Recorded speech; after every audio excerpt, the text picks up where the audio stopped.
I'm already a millionaire in my mind. I may not see it yet, but I believe it now. In the same way a seed is called by its finished form, I'm accepting my divine inheritance as a child of God. I'm meant to have life and have it more abundantly. My treasure on earth shall correspond directly to the treasure in the heaven of my mind. Abundance is my birthright. Ashe, amen, and so it is. My name is Jullien Gordon, and I'm author of Rich and Righteous: Spiritual Secrets to Mastering Money, Manifestation, and Your Mind. After becoming a multimillionaire through real estate investing, I was moved by God at the beginning of the pandemic to share my money mindset that allowed me to quit my job in January of 2009 at the bottom of the last recession and achieve full financial freedom. I own my mental real estate before I own any physical real estate. This book is like some of your favorites: Rich Dad, Poor Dad, As a Man Thinketh, Think and Grow Rich, and the Bible all in one. But the divine downloads and thoughts that are in here are 100% original and came to me over a 6-month period at the beginning of the pandemic. This book is normally $100 on Amazon if you went there right now, but I want to give you access to it for free by inviting you to our next reading group. Yes, the reading group is 100% free. Every weekday for 100 days straight, I'll be reading and discussing the 10 money commandments in the book that make money come to you in your life easily, more frequently, and abundantly. And it will take about 30 to 45 minutes as we read 3 to 5 pages per day until we finish the book and reprogram your mind around money. Why 100 days? Well, if you are 30 years old, you've lived for 10,950 days. And we have to deprogram and reprogram the negative, scarcity-based money mindset society has taught you. And I believe I can do that in just 1% of the time in about 100 days. I'm done with shelf help. You know, when you buy a book to change your life, but you never read it, it just sits on your bookshelf and collects a whole bunch of dust. We off that. When is the last time you had an author actually read their book to you out loud because they cared about you getting the information in your soul? I'm not just here to get this book in your hands. More importantly, I want to get it in your head and your heart, because that's where the real transformation occurs, in the conscious and the subconscious mind. As scripture says, be ye transformed by the renewing of your mind. This is not the type of book that you just read once. To renew the subconscious mind requires repetition over and over and over. So if you joined us last time, I encourage you to join us again. I myself have read this book over 10 times already. So click the link to join our next reading group, and when you sign up, I'm going to give you the first 2 chapters of the book for absolutely free on what is money and abundance is your birthright, so that you can start your journey to a more abundant life today.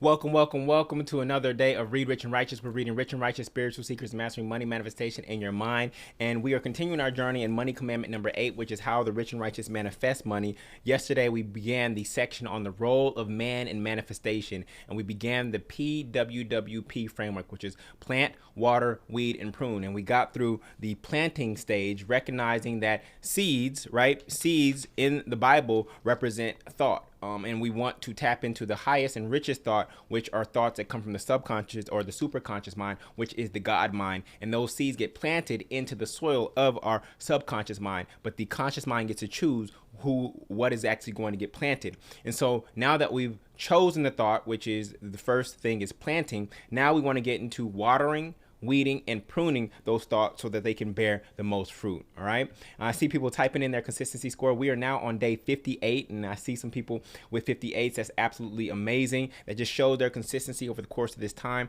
We know that in order to reprogram the subconscious mind requires repetition and consistency. And so this is just a reflection of you. It is not to compare. We know that some of you just found out about this family, and we welcome you. If you are new to the family, you can join this challenge for absolutely free at richrightnow.com, at richrightnow.com. When you do that, on the thank you page, you can get the ebook or a physical copy of the book. And when you buy the ebook or physical copy, you also get the replays so that you can catch up. And for those of you who have been with us but might have missed a few days, you can also go get the digital package, and that includes the replays so that you can catch up and get to 72 before we get to the end. All right. So let's get right into it. Everybody type I got it. We're on page 310. Type I got it when you were ready. And we actually discussed that yesterday. The difference between I got this, right, which is manpower, and I got this. And we have to be able to know the balance and the difference between the two. So I got it, I-G-O-D-I-T. We are on page 310. We have about 5 pages today as we go through the end of the PWWP framework. Actually just, 5 pages today. And so let's get into it. All right. So we are on page 310, number 2, right? Water, right? So we discussed plant, which is choosing thought. Now we're going into water. All right. So water is giving attention and energy. Once a seed thought is planted into the subconscious mind's fertile soil, we must nurture it by giving it repeated, frequent, constant attention and energy, just as the sun does to facilitate photosynthesis. Remember that one of the best ways to reprogram the subconscious mind is through repetition. So consistency is key. This is why I've designed this particular money mindset reprogram in this way, because it taps into the power of consistency, right? Then he returned to his disciples and found them sleeping. Could you men keep watch with me for 1 hour? Matthew 26:40. Controlling your attention and energy are disciplines that the disciples Jesus took to the Garden of Gethsemane didn't have. Okay. Don't get caught sleeping on your dreams, right? We want to dream wide awake. We don't just want to dream when we are sleeping. We don't want to just daydream on our day job. We want to dream wide awake. So don't get caught sleeping on your dreams. You have to give them consistent thought energy. Okay. Keep watch means keep your attention and conscious thought on the seed thought, even if you can't see it yet. So when we plant a seed in dirt, we're like looking, right? We just planted the seed 2 minutes ago and we're like, man, nothing's coming up. But you have to be able to see it in its finished form. So we're not looking for instant manifestation. That's what some people think manifestation is, instant, that it's instant, right? Manifestation is, as we discussed, being able to see that which is already there. And you have to be able to see the pumpkin even though it's in its seed stage. So you may not be able to physically see it with your 2 eyes, which we uncovered are actually the robbers that steal life from us, right? But you can plant that seed and still hold it in belief in your mind using your 3rd eye, not the 2 eyes, and see it in its full finished form. Okay? So that's what keep watch means. Keep your attention and conscious thought on the seed, even if you can't see it yet. This is not worrisome, anxious, or impatient energy that thinks, why is nothing happening? When is it going to pop? Why is this not working? That kind of energy plants a divine idea and minutes later uproots it because it doesn't see anything happening. So that kind of energy plants a seed, doesn't see anything happening fast enough based on their man-made timeline, and then digs it up to try to figure out what's going on. And now you got to start the process all over again. Remember what we covered in regards to vision boards. As the light of the world, a son of God, okay? As the light of the world, a son, S-U-N of God, and S-O-N of God, you can think you are giving the thought seed energy, but you may be focusing on the absence of the desired manifestation instead of the presence of it. From the outside looking in, they both look like focus, but the question is, what are you focusing on? Are you focused on the absence, or are you focused on the presence of it? Okay. In the word absence, okay, everybody type absence, AB-sense, AB-sense, S-E-N-S-E. Okay. You know, I love to break down words. Absence. In the word absence, the prefix ab means away or without. So together it means without your 5 senses. Just because your 5 senses can't perceive something doesn't mean it is not there. There are radio frequencies and light frequencies passing right before me right now. There's internet frequencies passing before me right now. But just because my 5 senses can't see them doesn't mean that they are not there. Okay? So this is the challenge of trying to perceive the absence of something that is without our senses. We have to be able to start to see things without our senses. Like that's what presents, right? Pre-sense. Prior to our senses, we have to be able to acknowledge it. Okay, so everybody type pre-sense. Pre-sense. Okay, actually, we're going to get there in just a second. The visible light that human beings can see only makes up 0.0035% of the entire rainbow of wavelengths that exists. So you think that rouge or blue or lavender is your favorite color, and you think you've chosen that color out of the entire spectrum. You are only seeing a fraction of the entire spectrum. There are colors that you can't even see. I love this color right here, right? But if I'm only choosing this color out of the spectrum that I'm aware of, that doesn't mean it's the richest color out there. It just means I'm choosing from that which I can perceive and see, right? So as Corinthians 4:18 says, fix your eyes not on what is seen, but on what is unseen, since what is seen is temporary, but what is unseen is eternal. In the word presence or pre-sense, everybody type that, pre-sense, S-E-N-S-E, S-E-N-S-E. In the word presense, the prefix means prior to, in advance of, or beforehand. So together, it means sensing or feeling it is here, happening before your five senses. So we want to focus on the presense or the presence of something, not the absence of something. You have to see it in your head and believe it in your heart before you can receive it in your hand. You have to see it in your head and believe it in your heart before you can receive it in your hand. Okay? If you are feeling fear, doubt, and worry, it means that you are focusing on the absence because you can't see it without your physical eyes. And when you focus on absence, guess what you get? You get absence because you're uprooting the seed thought you planted. If you are feeling faith, love, and patience, it means that you are focusing on the presence. Even though you can't see it with your physical eyes, you can see it becoming with your mind's eye. And when you are present and focused on the presence, it must represent itself in your material reality. It will represent itself. If you go back to Genesis, it says replenish the earth. If you're replenishing something, that means that it was full before, right? And that you're filling it back up. It doesn't say plenish the earth. I don't even know if plenish is a word. It says replenish. So that means that something was there before. Okay? So again, even though you can't see it with your physical eyes, you can see it becoming with your mind's eye, right? You can shut these eyes and still see it coming. I can plant the pumpkin seed in the darkness of the soil, and I can still look at the ground and I can see the pumpkin coming to be and believe that it is.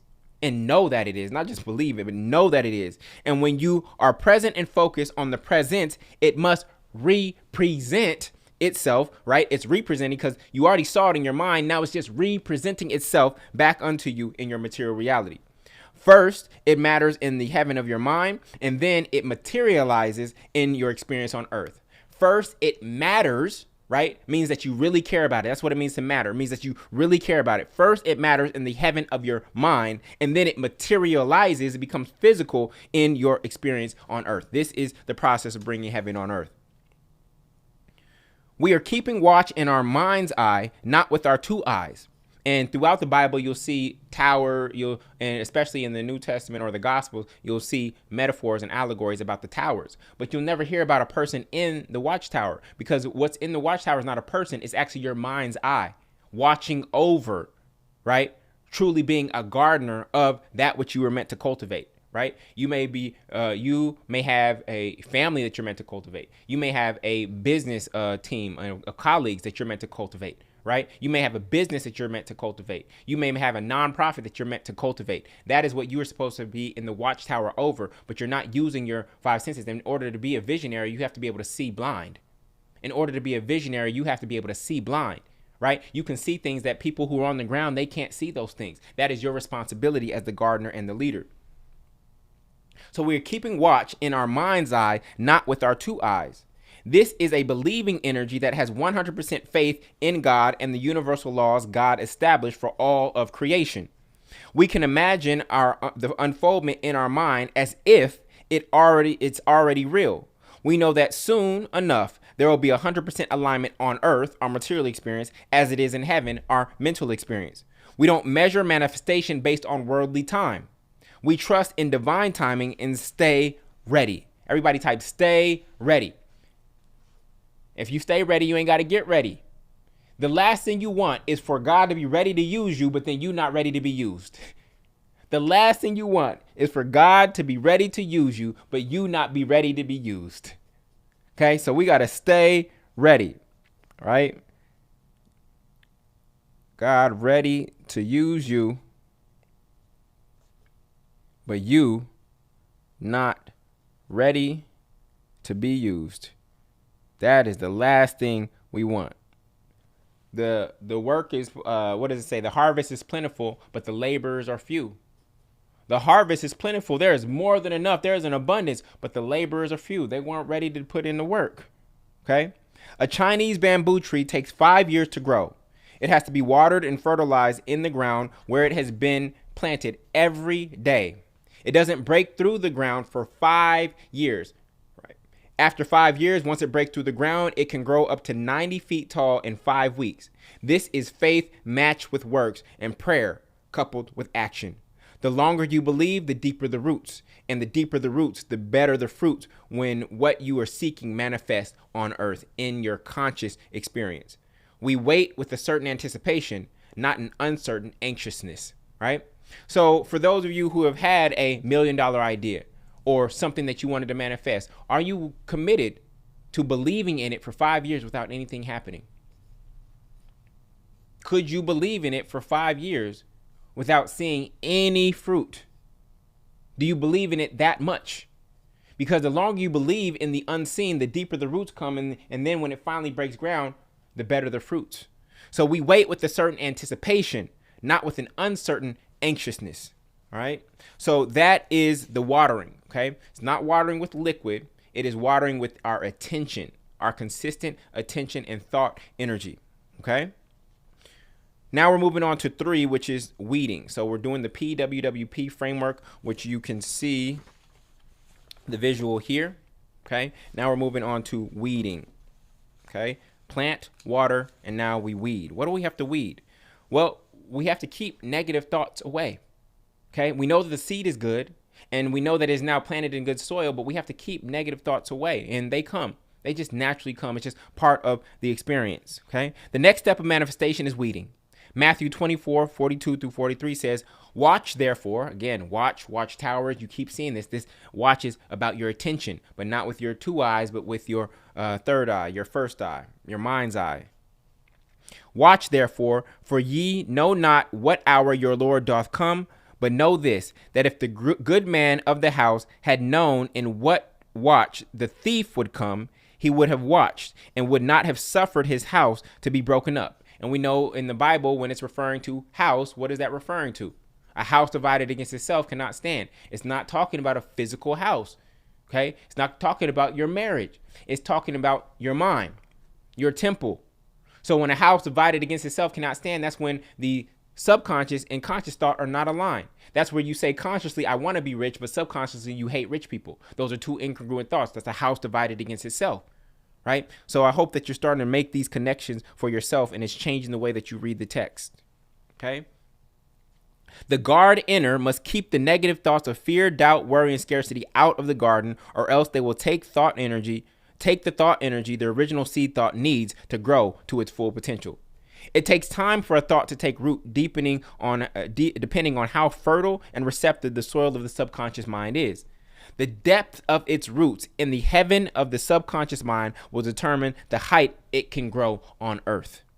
As the idea starts to take root and unfold, the conscious mind can now split its attention between the original seed thought and weed thought. So originally, and this is why when you think about the allegory around Herod killing all the children under the age of 2, that is the ego trying to kill all new thoughts before they can actually take root.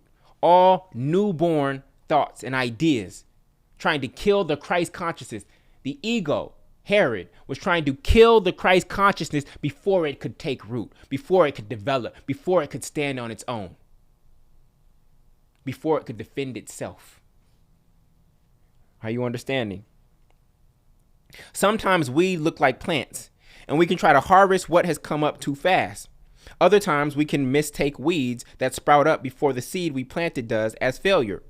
I want you to be aware in advance that weeds will arise. Let's just know that weeds will arise. It's a natural part of the process. When good energy is just attractive of everything, good energy just happens to attract everything, right? If you are a well of wisdom, guess what? You're going to attract thirsty people. If you are a well of resources and abundance, you're going to attract needy, thirsty people. It's just part of the process. It's polarity. It just naturally happens. So rather than be surprised by it, I want you to be aware of it. When you are trying to do something good, there will be negative things that arise. Okay. So we don't have to look at them as negative as in like, get out of here, but we just have to be alert. right? We have to keep watch. I want you to be aware in advance that weeds will arise. There will always be scavengers that like to feed off of anything with life. There will always be scavengers. There will always be hyenas, right? There will always be parasites. It's just part of the process. It's the balance of the equation. It's normal and it's natural. So you don't have to look at it as like, why me? Why are they coming after me? It's just part of the process. Matthew 12:26-30 reads, so when the plants came up and bore grain, then the weeds appeared also. And the servants of the masters of the house came and said to him, Master, did you not sow good seed in your field? How then does it have weeds? He said to them, an enemy has done this. So the servant said to him, do you want us to go and gather them? But he said, no, lest in gathering the weeds you root up the wheat along with them. Let both grow together until the harvest. And at the harvest time, I will tell the reapers, gather the weeds first and bind them in bundles to be burned, but gather the wheat into my barn. So you're either going to go into the barn or you're going to be burned. But please do not interpret that as hellfire. Okay. People are afraid of hellfire, but fire burns physical things. But if you go into the spiritual realm, there's nothing physical. So what are you afraid of burning? You're afraid of being burned as a spirit? When you're spirit, there's nothing physical. So you see in the manipulation that is out there in regards to how religious dogma seeks to keep you in a fear-based state. Second paragraph on page 313. The enemy is not an outside force, family. It is our inner me, our shrinking thinking that can be our worst enemy. Our one negative thought, like fear of failure or impatience, can cause you to uproot the entire good seed and hinder the entire harvest. We must be careful when weeding not to throw out the baby with the bathwater. While you want to keep most of your energy on the thought you are seeking to manifest, some thought energy must be dedicated to observing the weeds and making sure that they don't hurt your harvest. I know for about 40 years, I was just in a real naive, childlike state, and I enjoyed that state of my being. But then I got to a point as I started manifesting at higher and higher levels that I had to become more discerning about the people around me, about the contracts and deals that I was getting into, because I started attracting some weeds. They saw life in me, they saw abundance in me, and they would attract and try to latch on to me. So I had to become more discerning, and it really sucked to lose that childlike nature and that pure 100% trust in people. But it is a process that I'm going through, and it's just it feels like it sucks, but when you just understand that it's just natural and it's nature and it's normal, then you just accept it for what it is. All right. So while you want to keep most of your thought energy most of your energy on the thought you are seeking to manifest, some thought energy must be dedicated to observing the weeds and make sure that you don't hurt your harvest. We observe the weeds and we focus on the seeds. Okay. So we observe the weeds. Like, I'm focused on this seed, but I see you over there in my peripheral vision. I see you coming. I'm not going to address you, but I see you coming. Right. So we observe the weeds, right? Peripheral vision. I see you. Okay. But I'm not going to act. I'm not going to react, right? And we focus on the seeds. Observation is dispersed energy. That's why you're in the watchtower. It's dispersed energy. You're looking over the lay of the land. Whatever your garden you're supposed to be cultivating, you're looking over it and you're understanding how things, you're like playing the game of chess. You can see, oh, that's a threat over there. That's a threat over there. Okay, we're good over here. And focused energy is concentrated energy. And this is why we concentrate on what we want, okay? We are concentrating energy and attention on wherever your attention is, so goes your energy. We are concentrating energy and attention, and wherever your attention is, so goes your energy. Okay, so we are focusing our attention.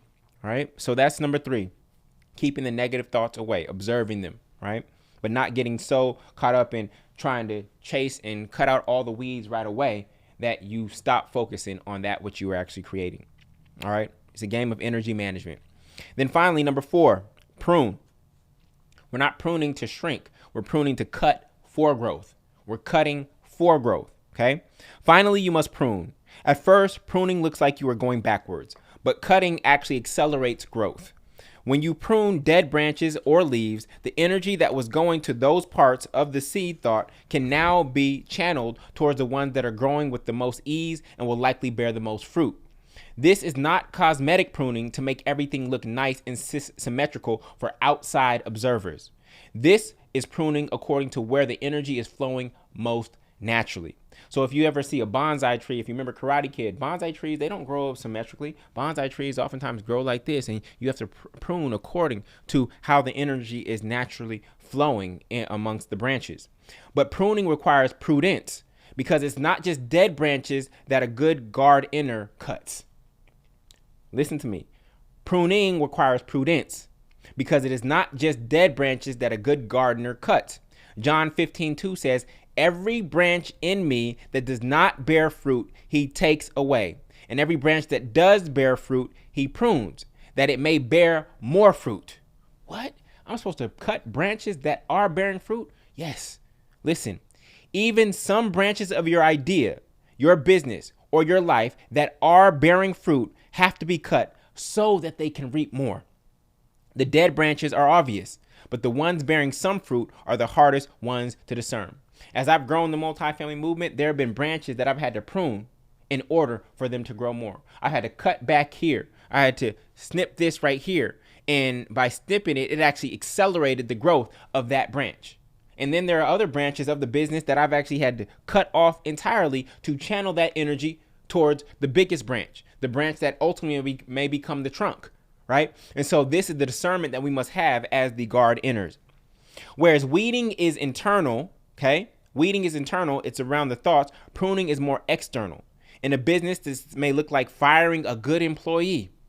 Yes, firing a good employee to hire a great one, or an employee leaving a good Fortune 500 company to join a potentially great startup. In relationships, this may look like leaving a good, I know this sounds crazy, this may look like leaving a good 5-year relationship for the possibility of something 5 times better. Because that good relationship, it just had you in your comfort zone, right? It actually wasn't challenging you. It wasn't pushing you. And I know there's some people like, Jullien, I just want a good relationship. I don't care. I would never leave a good relationship. Sometimes you actually have to leave good relationships if your growth is being stunted. What's more valuable to you, good or growth? And is there a possibility of having both? Okay? Sometimes it's good versus growth. And you have to make that decision. There's no right answer. You may be in a stage where I just want good. Or you may be in a stage where I want growth. And if you want growth, sometimes you have to cut good. One of the best business books of all time, you know what it's called? It's From Good to Great. I had to release good in order to become great. Okay? So in your diet, this may mean giving up being pescatarian to become vegan. In life, this could mean leaving a city you are familiar with for someplace brand new. All of these examples require you to cut ties and to take you out of your comfort zone, take you out of a comfort zone that is working for you, but not causing you to grow to your highest potential. As Mark 4:8 reads, still other seed fell on good soil. It came up, grew, and produced a crop, some multiplying 30, some 60, and some 100 times. When we tend to our garden, God can plant thought seeds in us that bear good fruit 100-fold. Plant, water, weed, and prune. This is your mental and material work as the gardener of your life. That was good. That was good. That was good. All right. So the homework, for those of you who have the Rituals Workbook, if you don't have it, you can go to richrightnow.com/store. richrightnow.com/store. The homework is the manifesting a thought seed exercise. Manifesting a thought seed exercise. And that is on page 86. And it looks like this. And I want you to go through the process, this 4-step process of manifesting a thought seed. Right? This is the work that you must do as a gardener. Again, you can go to richrightnow.com/store to get the Rituals Workbook. If you only have the Rich and Righteous book or ebook, this is all the exercises that you see at the end of the chapters that really anchor in the lessons into your actual life. So you're not just hearing, right? The truth alone will not set you free. It is acting on the truth that will set you free. Okay? Now, Rich and Righteous graduation is coming up on December 9th. You can go to graduation.com to sign up for that. There are seats for 150 people. It's absolutely free. Seats for 150 people here in Atlanta. The venue will be on that page. I think those seats are getting full really, really fast. We are going to read the final chapter together on that Saturday. There will be test of monies, right? That's what we call them, test of monies, where people will share their breakthroughs and what manifested in their life. So you're going to hear some inspiring stories. There'll be opportunity to network, and I'll be doing a book signing. For those of you who can't make it to Atlanta, it will be live streamed. So that's rrgraduation.com. And with that, I will see you tomorrow. Tomorrow we'll be reading the chapter on never work for money. Do we work and get money? Yes, but we should never work for money. That is not our employer. Okay. And so we are going to be discussing that tomorrow. And until then, be God to yourself. Love yourself as God loves you. Be master over yourself as God is master over you. And remember that you are God, lowercase God, and first cause in your own life, and no individual, institution, or situation outside of you has more power over the trajectory of your life than you. Love you, family. I will see you tomorrow. Peace. What's up, y'all? It's Jullien from the Multifamily Movement, and this is my community behind me. It's 300 of us out here in Baton Rouge for our tour of our commercial properties, our flips, our vacant lots. We're also raising money just to build this real estate portfolio collectively through group economics. So it's so beautiful to see everybody here. We 6 buses deep. This is also our building behind us at Legacy on 14th Street. So this is real estate in real life, and this is real people. This is not just some online community or course. We out here really doing it together as a collective. So this is family, multifamily movement in the building. Everybody say multifamily on 3.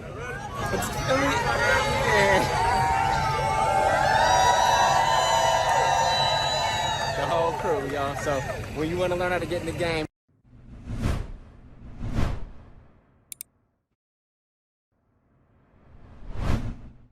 much love. Peace.